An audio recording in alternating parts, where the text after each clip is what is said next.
Andrew Urquhart with you on the program today. And, already, not even the end of January, and things have got pretty political in New Zealand in the last week, you may have noticed. Normally, the Ratana commemorations, which are underway, just south of Whanganui at the moment, that's normally the start of the political year. But, it seems that the Kingitanga got the jump on that, of course, with the hui at Tūranga Waiwai last weekend. The topic of conversation at both of these events, and hey, in many places in New Zealand, is the Treaty of Waitangi, or Te Tiriti. What did it mean back in the day? What does it mean for us now? And in particular, a Maori response to some government policy in that area. Joining us on the program, political commentator Dr. Bryce Edwards. Bryce, kia ora, happy New Year to you.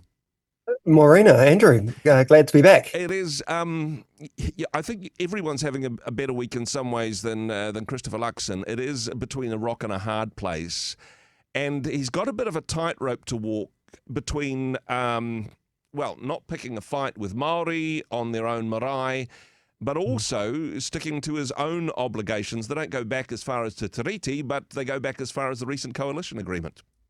Oh, look, Christopher Luxon is in a difficult situation at the moment, and it might be just worth pausing and going back to where all this is coming from. Yep. And you kind of have to go back to 1840 to the fact that this treaty was signed. And of course, there were two different versions. There was the English version and the Te Reo Māori version, and they've kind of said some different things. So in recent years, with the recent decades, with the intention to for governments to try and deal with Maori aspirations for betterment, we've seen governments and then the courts talk about the principles of the treaty to try and make up for the differences between those two different versions. And there's been lots of legislation and governance that has flowed out of these principles of the treaty. And there's been a bit of uncertainty about what those principles really are. How do you interpret those? And the last Labour government, and other governments, in fact, were interpreting that in a certain way. And the last government did make some quite big radical changes in the sphere of biculturalism, really. And now there's been a bit of a backlash, or I think this new government of the three Conservative parties was elected partly because of people feeling that some of that wasn't going in the right direction, and there was a need to shift it back. And so ACT and New Zealand First, are really at the forefront of moves to rebalance, I guess, in their view, how the public and the state, the government, deals with the treaty, and how what rights that gives to iwi. And of course, David Seymour's got this bill that's part of the coalition agreement to clarify those treaty principles and perhaps put it to a referendum. The national government agreed to allow that piece of legislation be passed at its first reading and go to a select committee where it will be considered further, but they haven't committed to support it beyond that. Now, there's been a bit of backpedaling actually on that part of it this week, and certainly some of the indications given from some government ministers and even the Prime Minister that actually we think it's a terrible piece of legislation. We're only taking it as far as the first reading because we've got our arm twisted up our back, and we'll ditch it as soon as possible. I mean, I'm paraphrasing here, but that's essentially what some are saying. You're reading between the lines, which might be fair, but it's not. It's certainly not what Luxon's saying directly. He has to placate his coalition partner ACT by not saying it's a terrible piece of legislation, but saying that it could be divisive if it was put into practice, and that they want to listen and hear, but they're not committing to supporting it any further. And so he has to play a difficult walk a difficult line between not endorsing ACT's piece of legislation nor ruling out supporting it, because that would upset ACT, really.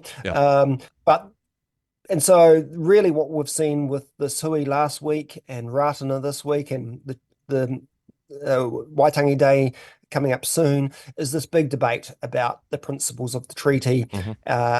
and whether they should be messed with according to its opponents, or and yeah, certainly National, traditionally like to walk a middle line. Hmm. They don't really. They're not as, let's say, they're not as conservative as the ACT and New Zealand First parties on this. Yep. They want a kind of cohesive way through. So Luxon is trying to please those on both sides. It's not that easy. No, certainly not that easy at all. And I suppose when it comes to the discussion, even though David Seymour and ACT generally have been conspicuous by their absence both at the Tūranga Waiwaihui and at Ratana, I'm not sure what sort of reception he would have got if he did turn up. But in some ways, he is the most talked about person at both of those events. The thing that he wanted was for the nation to discuss what the treaty meant back then and for us as a nation going forward, to have a conversation about this. Even though people think it was a terrible idea, it seems that that is happening. We are talking about Te Tiriti more than we would have if this legislation hadn't been proposed. Oh, absolutely. We were already talking about a lot of co-governance and treaty issues prior to this new government, Hmm. but certainly ACT and New Zealand First have really pushed this into the public debate much more. And I think it's a good thing to have debate about these things and have discussion. Yeah. Um, because I think there has been a sense of resentment and on both sides Yeah. of this debate. And I don't think it's good to suppress these things and um, not have people's, different points of view brought out. Yep. But yes, Seymour hasn't been showing up for some of these iwi-led debates, and he's been criticised for that. My feeling is that at the moment, that's probably not going to bother him at all. No. And the more that Seymour and ACT are criticised by iwi leaders and commentators, the more he's on the 6 p.m. news and front pages of the newspapers. Exactly. Yep. And I suspect his support will probably go up in the polls. And it is worth pointing out that we've only had one opinion poll that's been released this year. Hmm. I think it was a Curia poll. And I don't know if this poll captures all of this latest debate on race relations, but certainly some of it from December. And it showed that National leaped up in the polls to about 40%. Wow. And so even though they've had a lot of negative publicity about all sorts of things, the public seem to be warming to both Luxon and the National Party in government. I wanted to talk to you about the process on this because I think this is at the hub of it. Who gets to decide what the treaty means and how we apply it? Is this something which happens in a select committee, in a legislative process? Is this something which happens through the courts or through the Waitangi Tribunal? Or is this something that all New Zealanders should have a say in a kind of a messy referenda? There's probably a balance of those, but perhaps this is what has brought it to this this point, is to say that why is it that decisions about the rights of individuals and groups of people in New Zealand society is made by the judiciary without that being part of the democratic process? People... Certainly, the different sides of this argument, part of the fault is that people have been left behind. People haven't been carried forward, particularly by the last Labour government and some of the changes that they made. They didn't take the people with them as to why the changes needed to be made. Oh, I think that's absolutely correct. But the question you're asking is, who decides on the principles? How do we interpret it? Is one that everyone's trying to answer at the moment, Yep. and have got different answers to that. So I think there'll be a lot of iwi leaders that say, well, it's the court's role, Yep. and they are the most neutral part of this, and they're only using the treaty, the original document, or Treaty of Waitangi, Yep. to work these things out. And let's leave it at that. Let's not have partisan politicians or maybe the public that don't really understand these things putting their oar in. And then you've got, on the other side of what is a spectrum, really. Yep. You've got David Seymour saying, well, I can tell you what the principles are, and they're these, and I want to put it to the public and get them to agree or disagree by a referendum.